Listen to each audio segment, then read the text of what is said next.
Intune lets you collect actual inventory objects from a Windows PC now and suck it up to Intune so you can see what's going on. And this is what we've been asking for, but do you have any idea how it works? You know, my wife and I went out to a fancy steakhouse type thing. It was, nice place. It was celebrating something, and she ordered a drink, an old fashioned, I think it was, and I ordered a Coke. And her drink comes over, and it's like a spectacle. The guy had he had the whole thing. He had the little cup. He put a thing on it, and then he took like a torch thing and he lit it on fire. And the drink is smoking. And my wife's saying, "Oh, this smells, amazing." And the guy's saying how it adds to the drink. And he looks over at me and he's like, because I kind of felt let down. He's like, "You want me to light your Coke on fire?" That was uncalled for.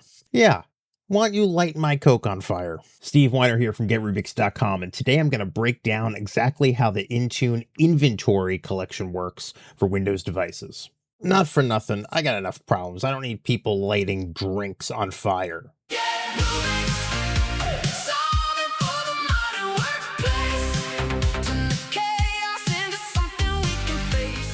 So in case you missed it, but you probably haven't, Intune has had the ability for some time now to collect properties. And this properties catalog is actual device inventory data coming straight from the device. It actually uses its own collection agent. And just to show you what you can actually collect from the device, these are all the different areas. We recently did application properties, and this is all the data we can get about applications. If you want battery information, you want data about your CPU, you can collect all of it. In fact, the reason I started this today is I still have to come in and turn on the new registry inventory setting, but that is going to take some time for it to sit. So we are going to set this up, probably be a separate video. We'll come back and go through it, but that's not the point of today. The point of today is to answer a question that I've been getting. And that question is when things like applications, right? When I set the properties catalog application settings to collect real app inventory data from the device, right? Telling me install date, I can see uninstall command, product codes. Depending on the app, I can see the installed location. So when Intune shows you this, how does that work? Where does it come from? This is honestly where Intune starts to kind of branch out from just like a one-dimensional platform, and you start seeing all these different services it uses to collect things from your device. So like any good explanation, we have to head to the whiteboard. So let's draw this out. At the top of the chain, you have the properties catalog policy. This is when you go into Intune and you select what you want to collect, which is pretty much what I just showed you. Once you set that information in the properties catalog, now the policy knows what it has to collect. And it depends on what you're setting, right? If you're doing app inventory, there's going to be app information, registry values for uninstall keys. If it's a modern store app, it's going to be the package manager, hardware info, registry keys. It's obviously going to have to look through the Hive. So it all depends what you're collecting. Okay, this is where it starts to get good. So depending on what you're collecting, that request is going to go to the device inventory agent. So let's have a look at that. So here I am on one of my managed devices, and we're going to go open the File Explorer, and we're going to take a look at this thing. So we're going to go C, Program, Files, Windows Device. Where is this thing? Oh, there it is. No, get out of here. Microsoft Device Inventory Agent. Okay. And these are your three folders: InventoryAdaptor, InventoryService, InventoryLog. So that's how you know that the inventory agent is on the device, and it'll show up here once you set the first properties catalog policy.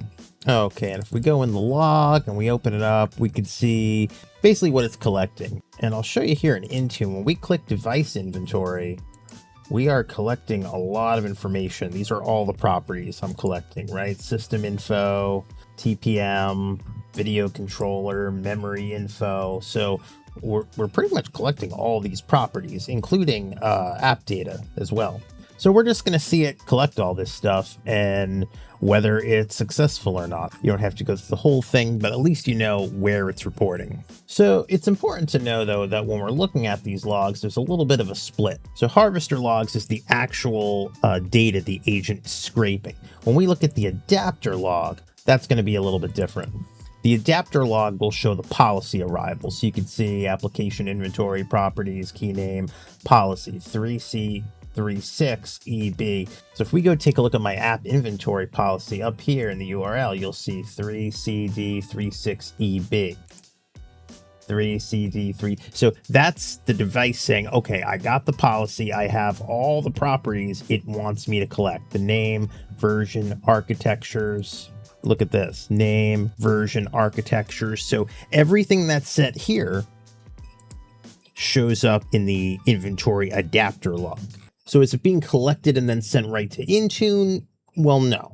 So let's get rid of this log for a moment. If we back up to the inventory agent, you're going to see the InventoryService folder. I don't have permissions, but I'm going to break in. Okay, quite a bit going on in here. Basically, this is where the service is stored, because if we were to go look at the services on the device, let's expand this a little bit. Let's look under the M's. There it is, Microsoft Device Inventory Agent. So that service that's running comes from here. There's obviously a bunch of things in here to make it work, but something very important that I want to show you is, well, I got to be able to find it first. So let's expand this a little bit. You'll notice an SQLite, an inventory uploader SQLite, and an inventory service harvester database SQLite. These are local databases where it stores the information. So the device inventory agent collects all the data depending on the policies, and it stores it in the local database. So once the data is in the local database, it's uploaded to the Intune cloud service. It's important to remember there's two ways this is going to happen. When you first deploy the policy, so when these policies first deploy and the agent is installed and starts up, it does an initial collection and upload to the cloud service, right? But after that, this happens daily. This happens daily, and it's only deltas, meaning if nothing changed, it's not going to send the same information. And then the actual harvesting agent to the local DB is just tracking periodically. So this is a daily activity. So the first time you set it, it could take up to 24 hours. So don't expect things to start populating immediately. And of course, once it's in the cloud service, now it just renders to Intune device inventory. I think it's pretty cool that we have this direct mechanism to get actual data off the device that is separate from the normal Intune sync mechanism. When you've heard about dual enrollment or MMPC and you're thinking, what is that? That's like an extra Intune thing. That is how the different channels collect different pieces of inventory or execute different functions. And that's what's making Intune a little bit more robust and dynamic. So that's what we're going to get into next. But for now, let me know if you use device inventory, if that helps clear things up, how it works. I will show you the registry inventory once we get it up and running, and we'll be seeing you.